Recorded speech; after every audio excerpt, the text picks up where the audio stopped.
Hi, this is Cheryl Meeker, and I'm here with Doug Weir from ICBUW, the International Coalition to Ban Uranium Weapons. And Doug is the international coordinator for ICBUW. He's been a development worker of the campaign against depleted uranium since 2005, and the ICBUW coordinator since 2006. And he holds degrees in geology and journalism. So here's Doug to tell you a little bit about the history of the resolutions with the UN, the history of ICBUW, the International Coalition to Ban Uranium Weapons, and whatever else Doug thinks is important to convey. Hi, Doug. Hi there. Well, maybe talk a little bit about the coalition itself to begin with. It was formed in 2003 by around 12 organisations from around the world who had all been working independently on DU issues after learning about reports of increased cancers and birth defects in Iraq following the use of DU there in 1991, where around 320 tons of DU were used. And in 2003, they came together, having been inspired by the success of the campaign to ban anti-personnel landmines, and organised a network, a loose affiliation, then began working towards getting political support from the UN, from domestic parliaments, from regional parliaments, to try and build a sufficient momentum going to try and reach a treaty on uranium weapons, which would ban the use of uranium in all non-nuclear weapons. Yeah. And ICBUW is working with 124 NGOs, right? Yeah, we have 124 member organisations in 30 countries. There's a whole range of organisations, and we work with them on supplying them with campaign material to help their own domestic campaigns. We do regional conferences, and we try and produce up to date and reliable information which our member organisations can then use to campaign with in their own countries. Wow, great. And you were saying before to me that you work basically with the governments also of 30 different countries? No. Not quite. No. No. We have it's 120 member organisations in 30 countries. Okay, right. We have dealings with quite a few different governments, but not on a formal basis. Right. Okay. And so, tell us a little bit about, I think, the history. I think it'd be interesting for everyone to hear a little bit about the history of how resolutions are processed through the UN with regards to depleted uranium, and also why ICBUW has lately been focusing so much on the question of UN resolutions. So we've been working with states for quite a while. We've been going out to Geneva and to New York to meet with countries. We were doing workshops for diplomats and seminars. And in 2007, the non-aligned movement, which is a sort of big grouping of developing countries in the UN, which was set up in the 1960s as a kind of non-aligned counterweight to the Soviet Union and to the US. They submitted a resolution on depleted uranium weapons at the UN First Committee, which is the committee which discusses peace and security issues. Now, issues which are voted on and decided on in the First Committee then go through to the General Assembly a month later to be voted on by the whole UN.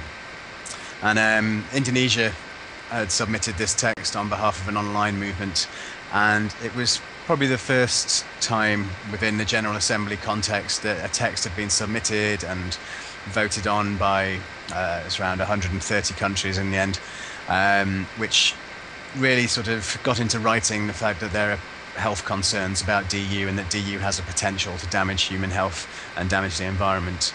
And, you know, it's something that activists and campaigners have known for years, and we've been shouting it left, right and centre, and it was the first step in a process to try and get it sort of seen as a weapons issue in the way that landmines and cluster munitions have. And what year was that, Doug? That was in 2007. Okay. And then a year later, we got a second resolution submitted, and this one called on the World Health Organization, the United Nations Environment Programme, and the International Atomic Energy Agency to update their research on DU, because there'd been some research around 2001, 2003, and then the sort of media interest had shifted away from it, but the problem had still been there. And many of these big organizations, their data was out of date. They didn't reference the latest peer-reviewed studies, of which there'd been quite a lot, and they hadn't really undertaken any sort of meaningful research work in the field on the issues since then.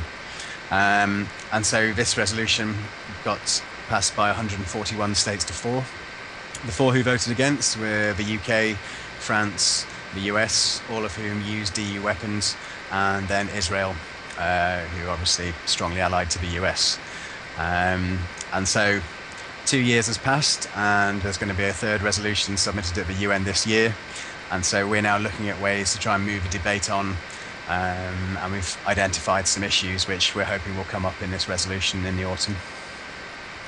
So in the autumn, you were talking about the approach that you're going to be taking, or that the resolution will be taking, I guess, to some extent. And I was interested in that. You were talking about a 2-track approach. You want to explain it? We recently received some funding from the Norwegian government they fund a lot of arms control work. And one of the projects we got funding for was to go back to the Balkans, to Serbia, Kosovo and Bosnia, and look at how DU has been managed after conflicts. And it was quite interesting because something different had happened in each country. One of the things from Bosnia, which was a real issue, was that it took 7 years for NATO to reveal that they had used DU and to identify the sites where it had been used and the quantities it was used in.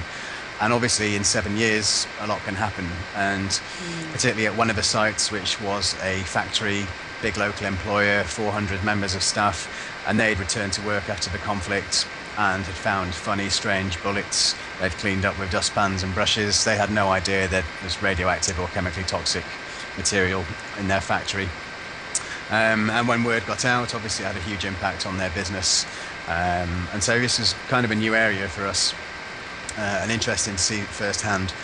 And obviously if they'd been told about the fact that DU had been used straight away, then the proper authorities could have gone in there and tried to do some remediation work. But then that's an issue as well, and that was something which came up in Kosovo, that although NATO did reveal the firing points where they'd used DU in the 1999, it took 18 months or so, and 2 interventions by Kofi Annan, the UN Secretary General at the time, on behalf of the United Nations Environment Programme, for NATO to reveal this data.